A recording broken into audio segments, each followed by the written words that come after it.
Hi everyone, I'm Heather Wen. I'm a retired nurse practitioner and the founder and practitioner at Arizona Healing Alternatives. On this channel, you'll find several videos, what I like to call aha moments or aha minutes, where we'll be discussing issues that impact your health. So whether you decide to use alternative medicine, Western medicine, or even a mix of both, I'm passionate about you knowing what your healthcare options are. If you like what you see, please feel free to hit the subscribe button.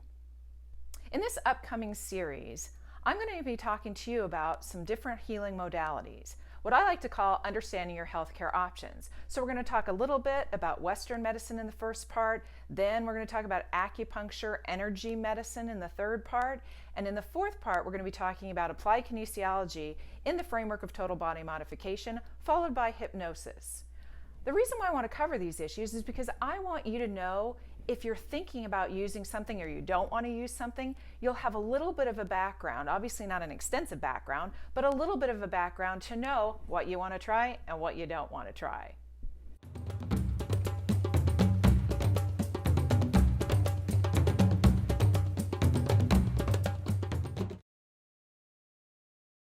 The applied kinesiology, and there are different ways of using it.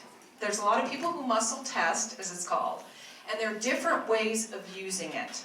Okay? This particular way that she was using it, how I use it, is in a form or a healing method called total body modification.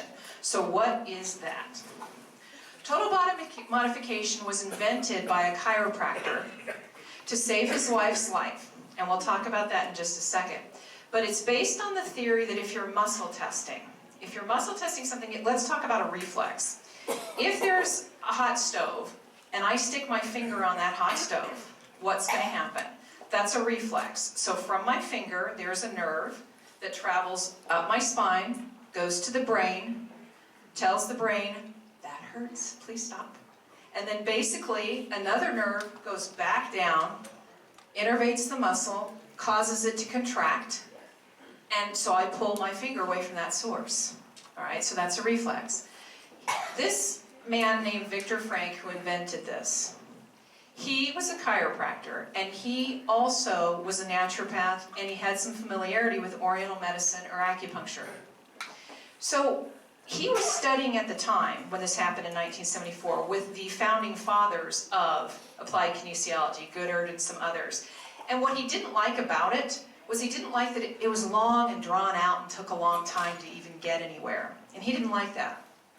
Well, let's talk about chiropractors and how they look at the body. Chiropractors believe in structure. So structure of the spine, if we think we have the brain, we have the spinal cord that runs all the way down, and we have the nerves that go, central nervous system, which is the brain, then it goes out in the nerves that come out through and innervates. All those nerves that come out through the spine go into your skin, your organs, your muscles, everything. So their theory is if the spine isn't straight, what happens is the body has too much nervous intervention in one area and not enough in another. What does that sound like? It's like chi, right? So they straighten out the structure in order to get the free flow, and then the body turns on and heals itself. So that's their theory. Well, all of a sudden, Viktor Frankl's wife in 74 has an ectopic pregnancy. Do we know what that is? That's a pregnancy that's in the tube instead of in the uterus, in the wrong place, basically. And if that bursts, it can kill you. Well, that happened, and they had to save her life, which they did, and they pumped her full of a bunch of antibiotics. You have to, otherwise you could get an infection. So they treat her, and then later on down the road, she ends up with leukemia. And Viktor Frankl's theory at that point was that a lot of antibiotics can lead to leukemia. For those of us in Western medicine, that's pretty far-fetched, okay, because I get where he's talking about, but anyway. He decides that his wife, who's a nurse, says, I'm not doing chemo. Now what's interesting is I'm not anti-chemo, but she said, I'm not doing that, that's a poison, I'm not going to do that. So he's sitting there studying with all these people and decides he's going to start playing around with this concept and see if he can save his wife's life. That's where all this came from. And lo and behold, he does this, and they both passed away in 2010. After, I think, almost 50 years of marriage, something like that. It's on my website too. But anyway, so he developed this. So what is this about? Well, he figured, what if we don't use needles? What if we can access, as a reflex, certain organs or places on the body. So if I touch this part of the body and I test the muscle, I'm telling the body, hone in, and this happens to be the gallbladder point in Chinese medicine, one of the along the gallbladder channel. And if I get a weak response, does that mean that you need to go get your gallbladder removed? No. What that means is that that organ isn't functioning to full capacity energetically, and that basically what we can do is reprogram the brain. His theory is everything is the brain. So, if we reprogram the brain, it will help the whole body send the proper signals and heal itself. So he started playing around with this, and there's a way of doing this. You take a deep breath, and what's so funny is you stimulate little points on the back. Down the spine, every bone of the spine, coincidentally, there's 2 acupuncture points. So he would stimulate that, hold the point, have the person take a deep breath, and then all of a sudden the point became strong. So he ran with that. And what's interesting, I don't have 3 hands, hang on just a second.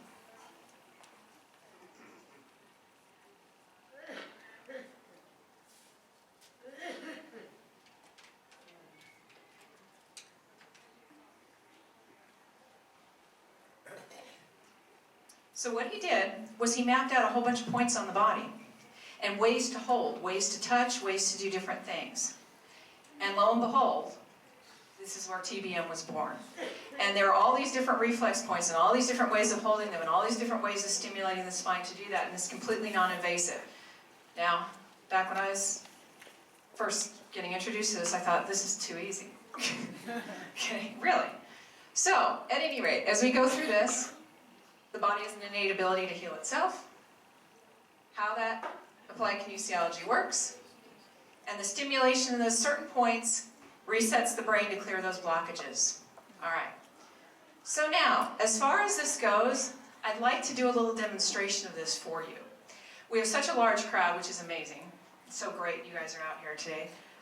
It might be easiest just to turn to the person next to you, can stand up, or sit down either way, and can somebody come up here and I'll show you this muscle testing. I want you guys to experience this.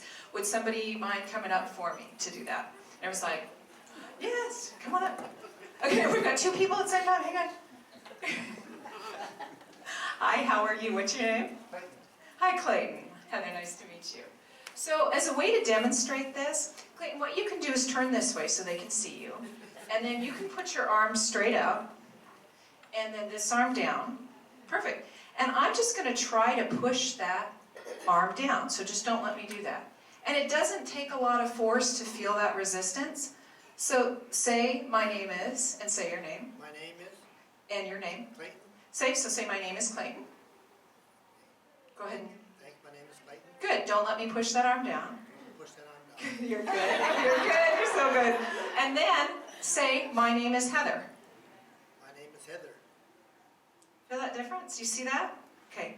Perfect. Thank you so much. So what did that just prove to us? Okay. Did you see that little movement there? Yeah. Okay. So for him, thank you, Clayton. That was so sweet of you to come up and do that. So that little response is the weak response. That some people, their arm drops. Well, why did it do that with him? His body knows his name isn't Heather. Okay, now unless unless he's wanted in 6 states and he doesn't know what his name is.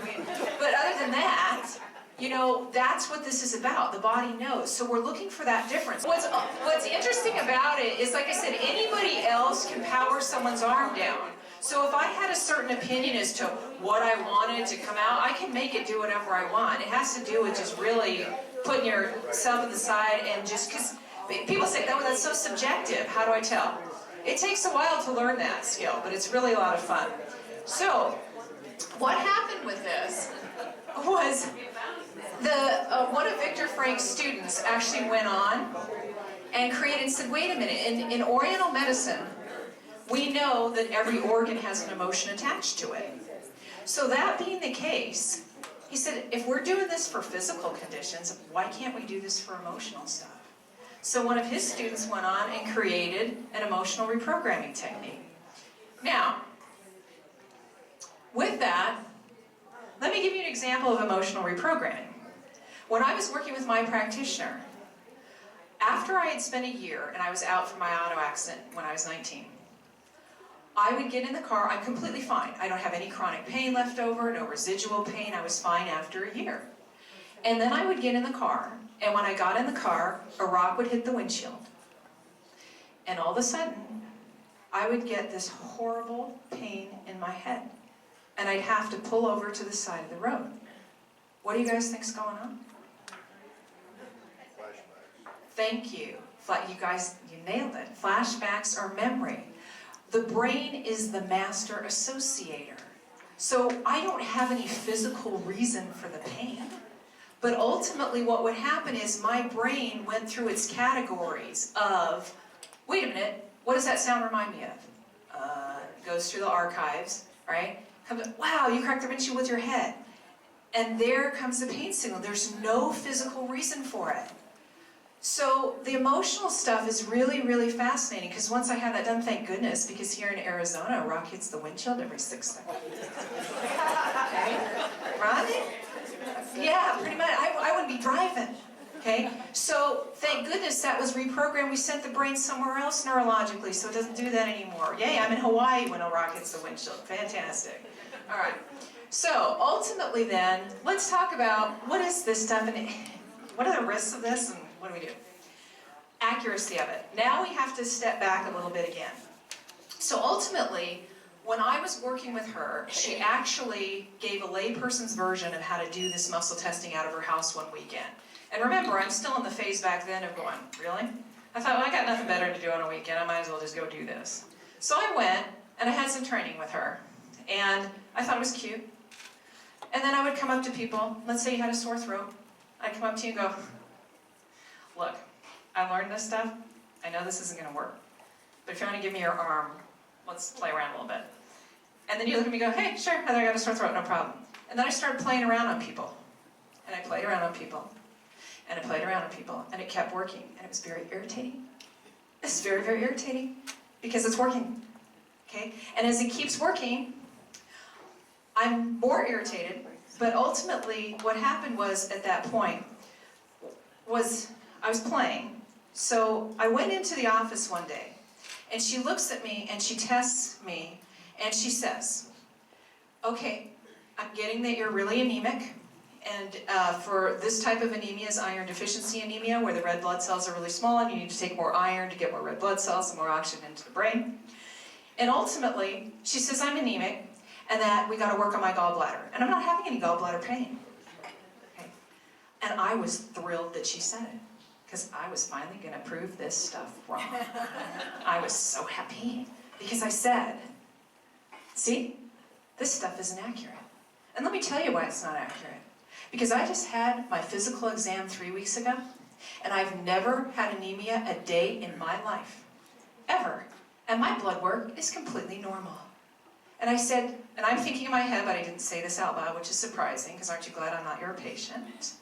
I didn't say, see, you just want my money. I didn't say that. I just said, oh, I'm feeling fine and I'm going to go, thanks. And I left. 1 to 2 weeks later, I had my first gallbladder attack. And I was in the emergency room. Okay? I'm in the emergency room, and I'm irritated enough. And the physician comes in and says to me, you know, we got to talk about your gallbladder, but wow, you're really anemic. You really need to take some iron. And I looked at him and I said, once again, would you like me to be your patient? I looked at him and I said, I'm sorry, can I see my results, please? I want to make sure it's my name and date of birth on that thing, because I don't know that I believe that. And he shows me the results. And I'm anemic, and I am really mad. So what happened? Well, I didn't know the statistic at the time. But Viktor Frankl said that a blood test cannot pick up until the body is at least 40% dysfunctional for the blood work to show it. But yet, muscle testing can pick up at a 1 or 2%.